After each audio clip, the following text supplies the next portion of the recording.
Buenos días. Le damos la bienvenida a todos los que están aquí presentes. También le damos la bienvenida a todos aquellos que nos ven a través de las redes sociales. Les bendecimos en el nombre de Jesús. Hoy traigo un mensaje que espero que sirva para bendición de nuestras vidas, que lo atesoremos y lo apreciemos en nuestra mente, en nuestros corazones y lo pongamos por práctica en nuestra vida. Vamos a pasar a orar para que sea nuestro Dios el que verdaderamente guíe toda palabra que salga de mi boca. Y que yo no sea más que un instrumento en sus manos. Sí, Padre amado, una vez más te damos gracias, Señor, por estar aquí presentes en este día. Gracias, Padre, porque tú eres bueno y para siempre tu misericordia, Señor. Te pedimos que tú bendigas ahora este mensaje, Señor. Que tú prepares nuestras mentes y nuestros corazones de todos aquellos que debemos de recibir tu palabra, Señor. Que realmente sea tu Espíritu Santo guiando cada palabra que salga de mi boca, Señor, para que seas tú el que haga tu obra a través de tu palabra, Señor. En el nombre de Jesús. Amén. El mensaje que traigo hoy le he puesto por nombre el barro y el alfarero. Nosotros somos como vasijas de barro en las manos de nuestro Dios. Pero no siempre estamos a la altura o guardamos la forma que nuestro Dios desea que nosotros tengamos. En el libro de Jeremías, capítulo 18, versículo del 1 al 6, dice allí la palabra de Dios a partir del versículo 1. Palabra de Jehová que vino a Jeremías diciendo. Y esto es muy importante, este versículo, porque aunque es un hombre que está hablando, a él mismo la palabra de Dios revela que es la palabra de Jehová, que el Espíritu de Jehová viene sobre este profeta que hace que abra su boca y entonces de esta profecía, esta revelación al pueblo. Dice, levántate y vete a casa del alfarero y allí te haré oír mis palabras. Y descendí a casa del alfarero y aquí que él trabajaba sobre la rueda. Y la vasija de barro que él hacía se echó a perder en su mano y volvió y la hizo otra vasija, según le pareció mejor hacerla. Entonces vino a mí palabra de Jehová diciendo, ¿no podré yo hacer de vosotros como este alfarero, oh casa de Israel? Dice Jehová, he aquí que como el barro en la mano del alfarero, así sois vosotros en mi mano, oh casa de Israel. Bien, aunque hay muchos que hablan de que las profecías, sobre todo las que se hablan para Israel, pertenecen al Antiguo Testamento y no tienen que ver nada con nosotros lo del Nuevo Testamento, cosas que yo no pienso que literalmente sea así. Porque si nosotros leemos la Biblia, todos aquellos que habemos recibido a Jesucristo como Señor y Salvador de nuestras vidas, pasamos a ser el Israel celestial, la Jerusalén celestial. Por lo tanto, si ya tú has sido injertado en el tronco natural, ¿acaso no has de beber de la savia del tronco natural? ¿Acaso no has de recibir los mismos beneficios del tronco natural si ya estás injertado? Yo pienso que sí. Pero al hombre siempre le gusta hacer asesión, le gusta crear diferencias. Eso es natural del hombre, no de Dios. Dios piensa completamente diferente a como piensa el hombre. Por eso Él nos enseña en su palabra y nos revela en su palabra que todos aquellos que hemos nacido de nuevo del agua y del Espíritu, hemos pasado a ser nada más y nada menos que hijos de Dios por la voluntad del Padre. Y que aunque éramos gentiles, escucha esto, éramos gentiles, ahora hemos sido injertados en el tronco natural y ahora perteneces a la nación de Dios vivo y verdadero, por lo que somos extranjeros y peregrinos en esta tierra. Es decir, has dejado de ser un gentil has dejado de ser un pagano, has dejado de ser un impío, si verdaderamente has recibido a Jesucristo como tu Señor y como tu Salvador. Ahora eres parte del Israel, de la Jerusalén celestial, la cual es la que prevalece y permanece eternamente y para siempre. Ahora, volviendo a la palabra, a lo que estábamos diciendo antes, somos como vasijas en manos del alfarero. ¿Quién es el alfarero? Jesús es nuestro alfarero. Aquel que viene a hacer nuevas todas las cosas. Es decir, te tiene que hacer de nuevo. Y aún habiendo nacido de nuevo, tenemos que dejarnos transformar, tenemos que dejarnos renovar. Es parte del proceso del discípulo de Cristo, es parte del proceso de que sigue a Jesús. Es normal. Todos nosotros vamos a tener en nuestra vida situaciones que nos van a afectar, incluso en el plano espiritual. Todos. Y somos como vasijas torcidas delante de Dios. Somos como vasijas quebradas, vasijas rotas. Hay muchas vasijas dañadas por el dolor. El dolor que puede llegar a provocar un daño espiritual profundo. Hay que tener mucho cuidado con esto. Cuando eres tocado, cuando eres dañado, cuando eres herido. ¿Por qué? Porque todos en nuestro fuero interior clamamos por justicia. Es natural del hombre, cuando se siente herido, clamar por justicia. Y es poner la otra parte como la parte mala, como la parte que vino a hacer daño, como lo más negativo del universo. Todos hacemos eso.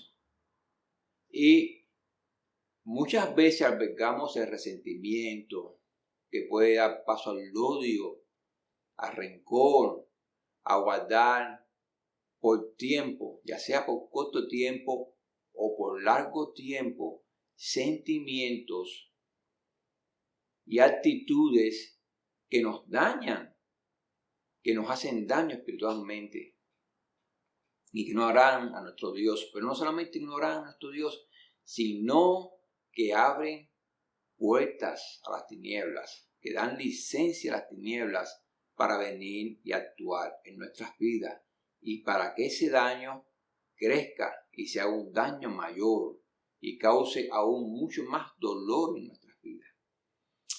Las tinieblas, el mal, las tinieblas, tienen la habilidad de contaminarlo y dañarlo todo. Por eso son tinieblas. Pero no puede hacerlo.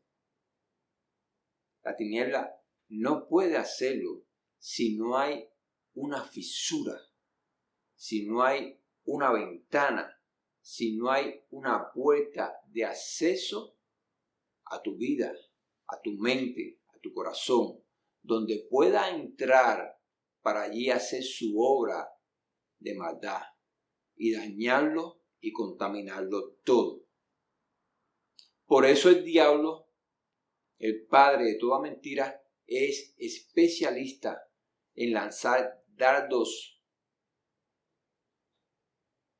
en crear situaciones dolorosas, complejas, para provocar esas fisuras, para abrir esas ventanas, para abrir esas puertas, por donde entra la tiniebla, por donde entra la maldad y comienza a dañarlo y a contaminarlo todo.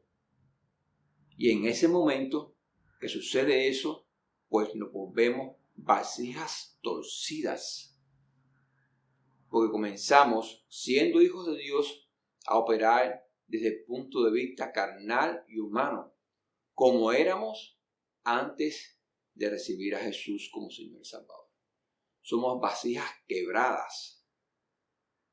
Somos vasijas con fisuras quebradas, o en el peor de los casos rotas, desarmadas, por una acción violenta de las tinieblas, de la maldad, pero que nosotros también dejamos y provocamos que ellas avanzaran, le dimos licencia, dejamos que tomaran potestad sobre nuestras vidas, porque no actuamos de la manera correcta, sino que dejamos que entraran, que se establecieran y que avanzaran, y así profundizaran en el daño y en la maldad que comenzaron un día a provocar en nosotros. Por eso debemos de ponernos siempre en las manos del alfarero, para que Él nos restaure, para que Él nos renueve. Pero eso, cuando hablamos de ponernos en las manos del alfarero, suena muy bonito. Y cuando hablamos de restauración, de renovación, de sanidad, suena hermoso y deseado. Pero no es tan fácil como simplemente hablar una palabra o tener un conocimiento, sino que es parte de un proceso. Y como proceso, todo proceso de sanidad es un proceso deseado, pero también un proceso doloroso, en el cual lo que está podrido, lo que está inmundo, que está dentro de nosotros, tiene que salir. No puede seguir adentro, tiene que salir. Por lo tanto, es un proceso que tenemos que enfrentar y que tenemos que someternos a la palabra de Dios y actuar como la palabra de Dios dice que debemos actuar y no como nuestra carne quiere actuar. Porque en nuestra carne, como ya lo dije antes, queremos justicia. Pero cuando el hombre se ensoberbece en sí mismo y se siente muy herido y mira nada más que desde el punto de vista de su herida, del daño que le han provocado, pues entonces el sentimiento de justicia que tiene es un sentimiento de justicia que prácticamente lo que quiere es que dañen o destruyan a la persona que le hizo el daño.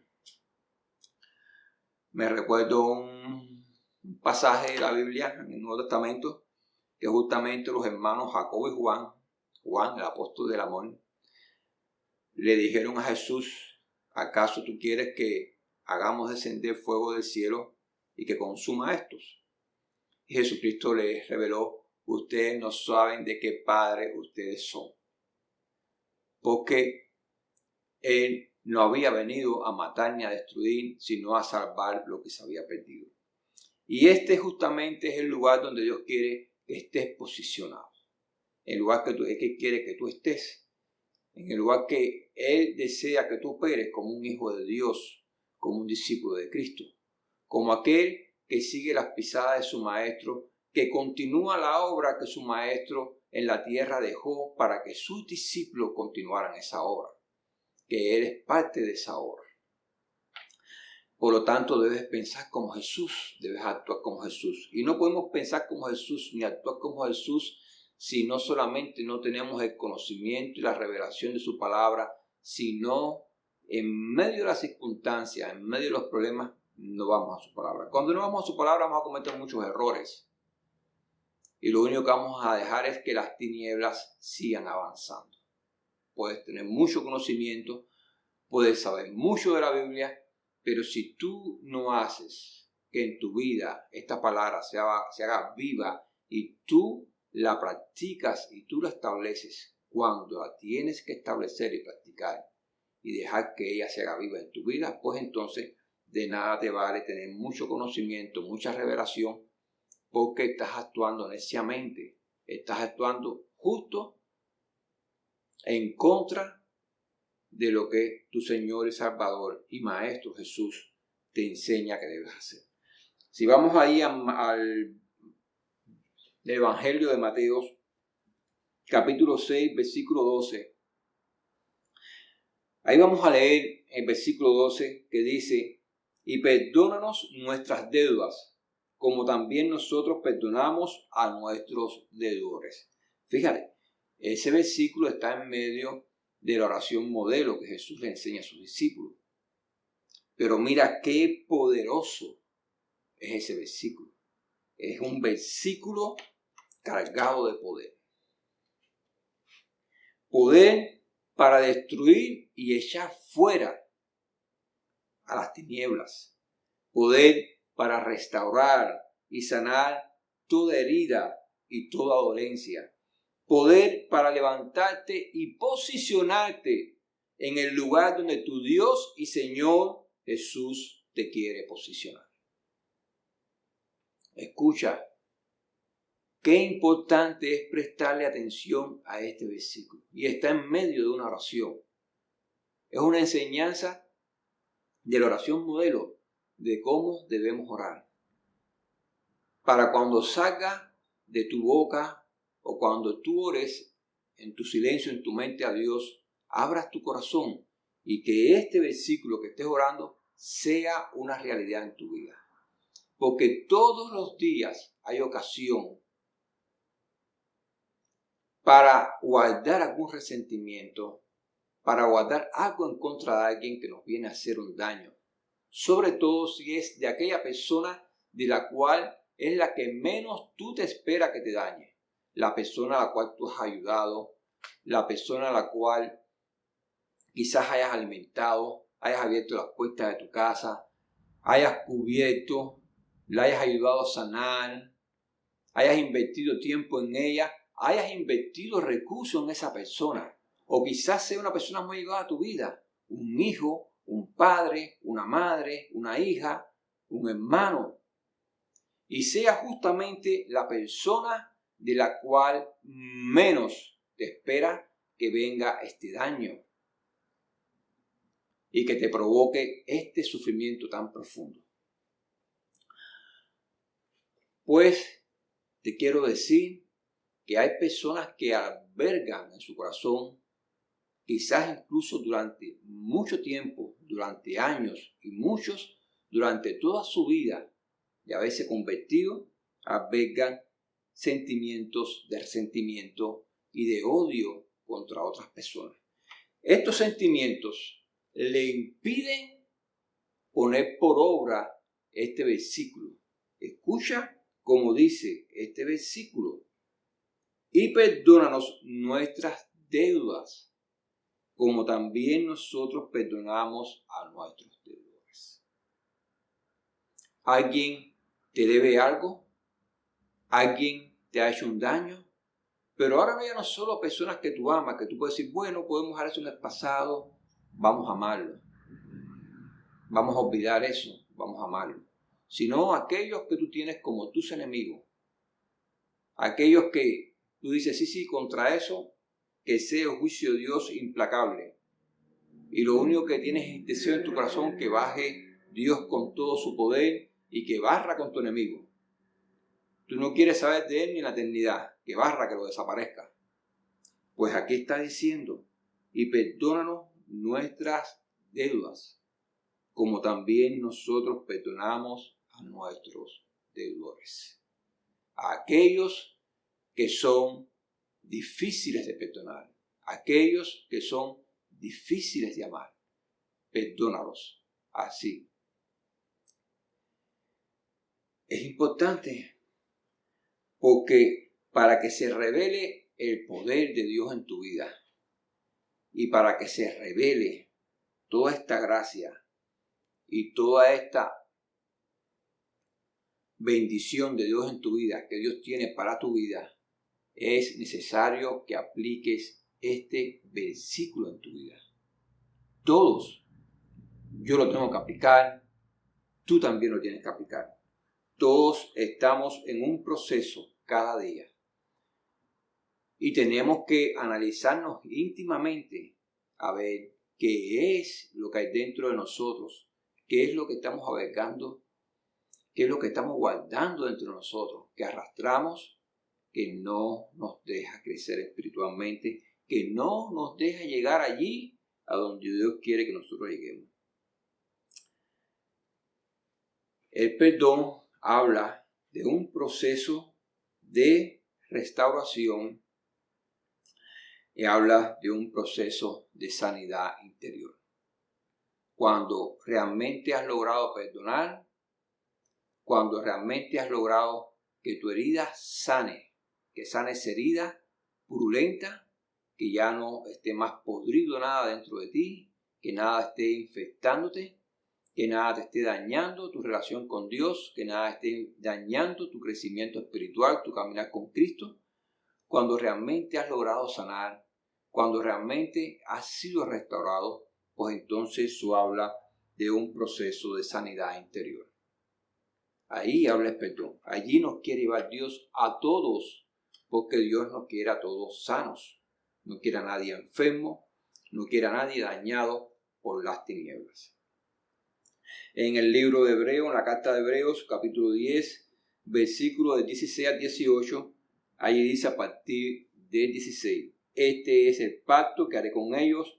Después de aquellos días, dice el Señor, pondré mis leyes en sus corazones y en sus mentes las escribiré. Añade, y nunca más me acordaré de sus pecados y transgresiones, pues donde hay remisión de estos, no hay más ofrenda por el pecado. Mira el versículo 17, qué importante. Dice, y nunca más me acordaré de sus pecados y transgresiones. Ese es un versículo también cargado de mucho poder y muy verdadero. Porque ¿cómo podemos saber si una persona que dice haber perdonado realmente ha perdonado? Escucha cómo te perdona tu Padre Celestial y nunca más me acordaré de sus pecados y transgresiones. ¿Sabe qué significa eso? Una persona llena de pecado, llena de maldad, con una gran deuda. Eso somos tú y yo, con una gran deuda delante de Dios. Y Dios envía a su Hijo amado para que tome nuestro lugar en la cruz del Calvario, para que derrame su sangre y para con esa sangre derramada, pues redima todo pecado nuestro y nos lave y nos limpie de toda maldad. Y nos presente acepto delante de Dios. Y cuando estamos presentados acepto delante de Dios, pues Dios ve una persona perfecta. A la persona justo que quiere ver. Sin mancha, sin arruga, sin ninguna deformación, ninguna torcedura.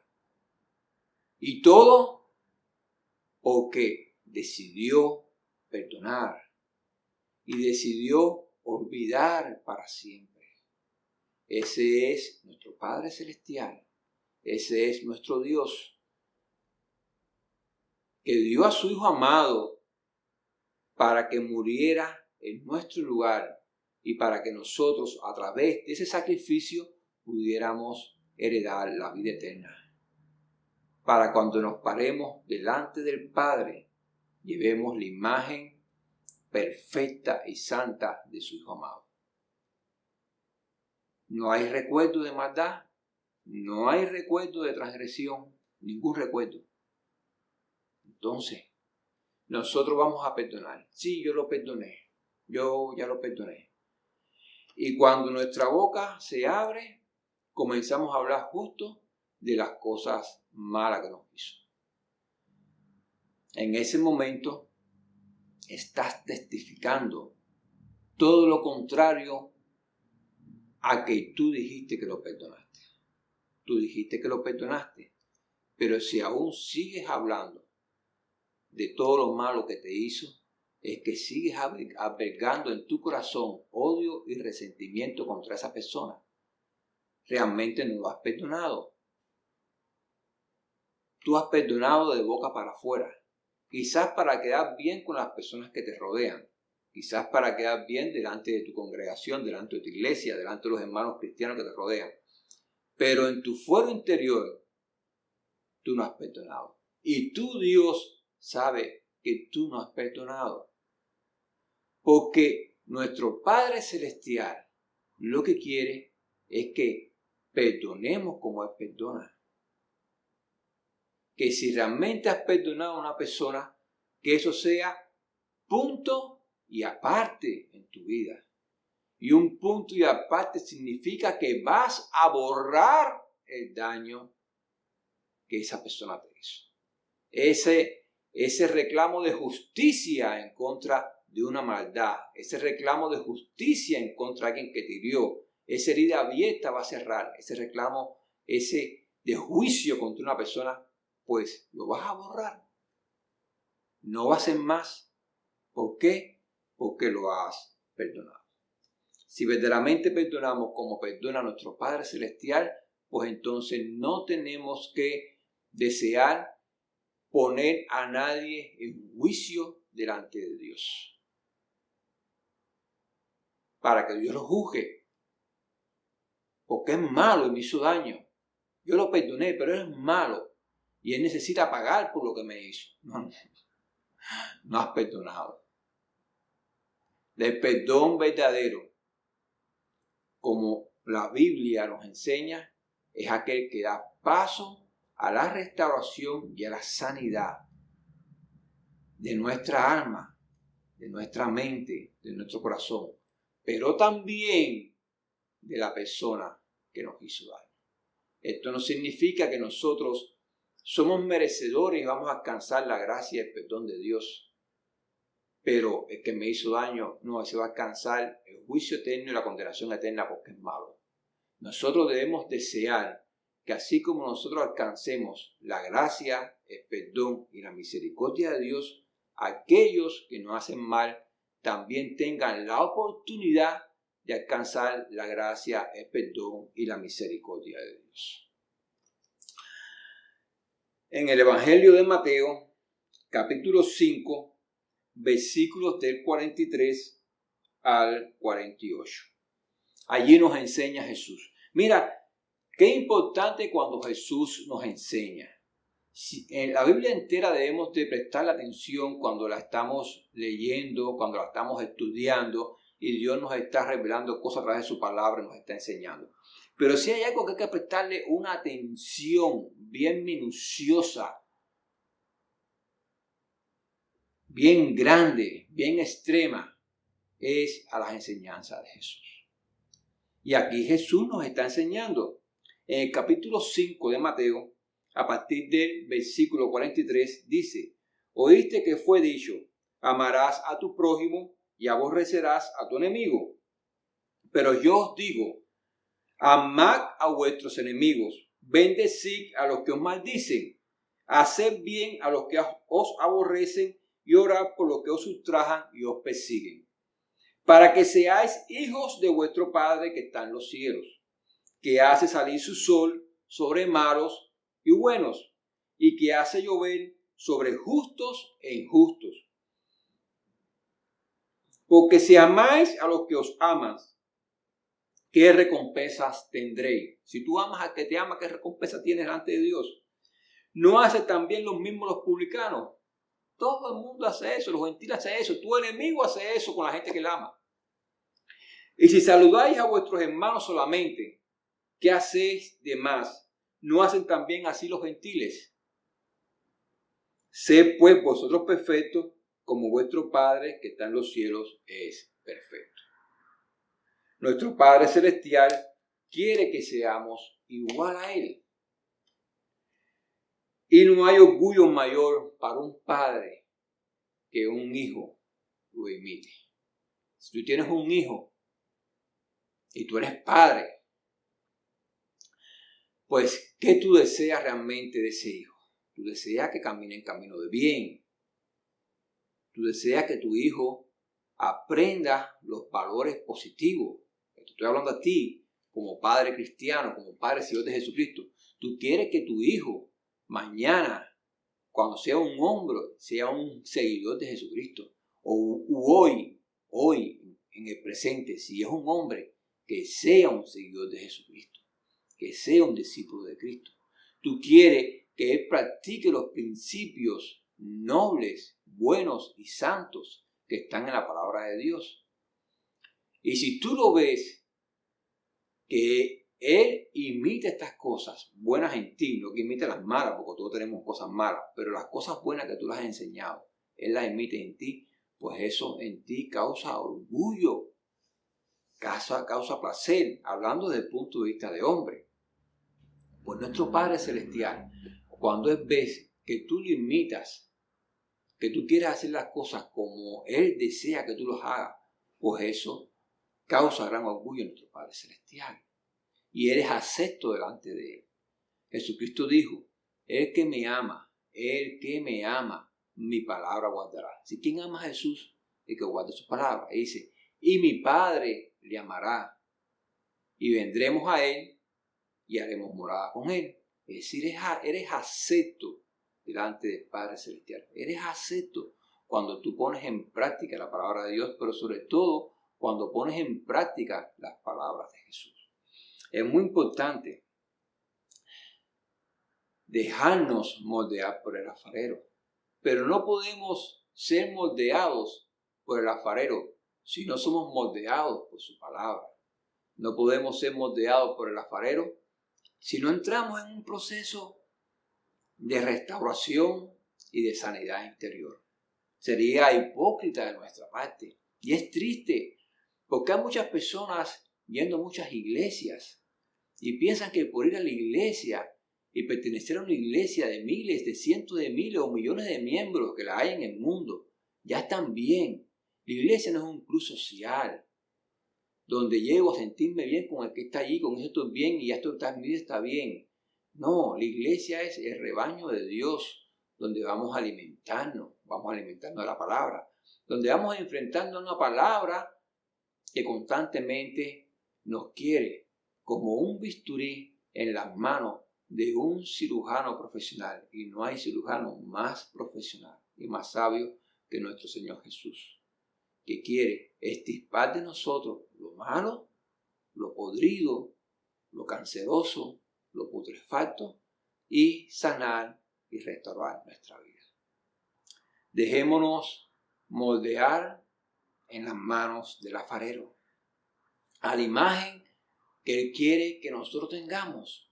Dejámonos sanar, dejámonos restaurar, dejémonos renovar y dejémonos que Él nos posicione allí donde Él quiere que nosotros estemos, para que sigamos su pisada y para que seamos partícipes de la obra que Él dejó en la tierra y que nosotros hemos sido llamados a continuar. Desde este lugar te deseamos que Dios te bendiga, que bendiga tu vida, que bendiga la vida de tu familia, de tus hijos y que bendiga todo tu ser en el nombre de Jesús. Amén.